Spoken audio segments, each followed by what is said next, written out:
Many people think that they can't be successful with a small budget on Facebook and Instagram ads. Yes, you can, but you need to have a system of testing. I'm going to share with you my famous testing protocol, and this is what's going to ensure that you're not leaving any money on the table. And make sure to stick around to the end, and I'm going to tell you the 3 most important steps that you will take after you do your testing.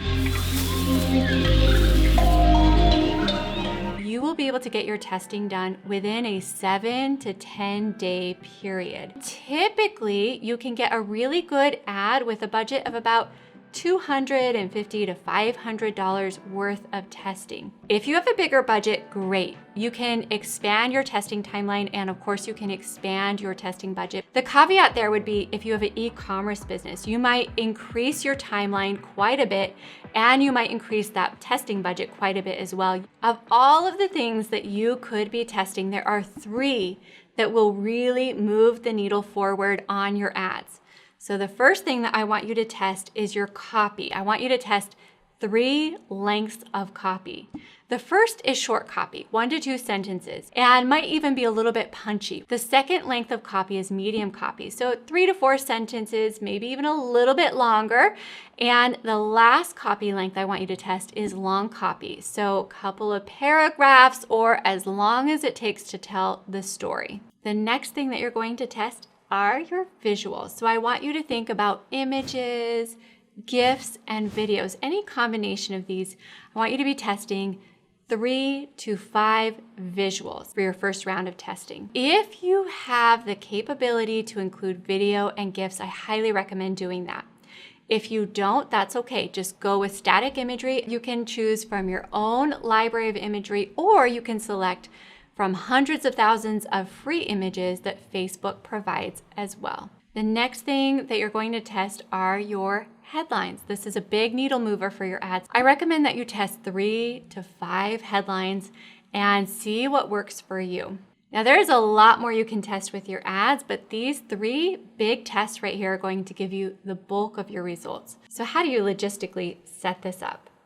I recommend that you set up your copy, then your imagery, and then your headline test. So when you set up these tests, you're going to set up your copy test first, and you're going to make sure that they're all going to the same audience, the same exact budget, the same start time, the same everything.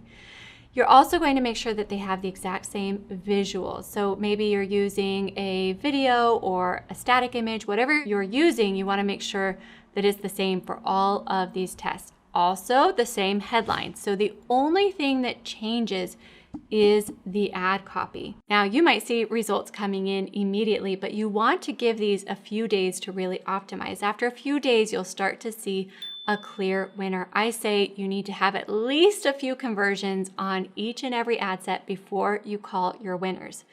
Once you have a winner, you can then move on to your image testing. You're going to duplicate the ad that was the most effective. So you're going to have your combination of 3 to 5 images, videos, and GIFs.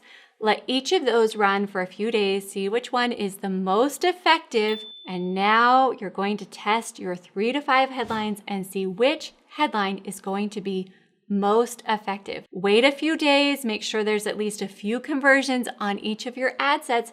And by the end of that, although there is more that you could test, you're going to have an ad that is very effective for you. Now, how do you tell which ads are your winners? I want you to stay hyper-focused on your cost per conversion. This could be a lead that's coming into your website, somebody that's giving their email or their phone number, or it could be a purchase. Wherever you're getting the most value is where I want you to call your winners. There's also a couple of other key metrics that I want you to keep an eye on. And so if you click over to this video here, I'm going to show you some other metrics that are very important for determining where your ads are being successful and where they need improvement. Now that you've got a great ad, what do you do with it? Well, you're probably excited to get this ad to new audiences. This is scaling your ad. I also want you to consider adding in retargeting, so bringing people back to your sales pages, your landing pages, etc., and encouraging them to keep going down your funnel And you might want to consider warming up new audiences.